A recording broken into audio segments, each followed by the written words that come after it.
Hindi ko na po kaya na wala si Sofia. Hindi ko pa din siya Magpapatulong na po ako kay Sir Manix. Sana tulungan niyo. Dito na ako sa Manix house. Pupuntahan ko na si Sir. Ay, Reka. Sana ba si Sir Manix? Hanapin na ba namin si Sofia? Nakataon siya. Tulog na nagpapahinga. Saka sabi ni Sir Manix, di niya daw kayo matutulungan sa paghahanap kay Sofia. Kasi umalis daw si Sofia nang walang paalam. Na hindi alam kahit isa. Walang nakakaalam, di ba? So sabi ni Sir Manix, tatanggalin na daw siya sa Manix. Ha? Bakit? Kasi nga, di ba, alam mo naman sa Sir Manix, ayaw na ayaw niyang ganun yung gagawin, di ba? Aalis nang walang paalam. Hala. Hindi pwede to. Kung wala si Sofia, aalis na lang din ako sa Manix Farm. Walang aalis.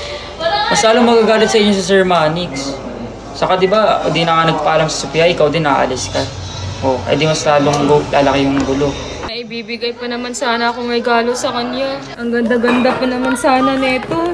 Eto nga pala yung Caliburn GK2 pod system ng Newell. Meron na siyang Caliburn G2 coil at Caliburn G2 empty cartridge. At eto yung Caliburn GK2 pod system nila. Kaya i-open na natin, guys. I-try na natin. Ang ganda niya, guys, kasi nakaka-chill talaga siya at nakaka-relax. Tapos hindi pa masakit sa lalamunan. Tapos umiilaw-ilaw pa siya, ang cute. Meron pa silang cute na glasses. Ang cute.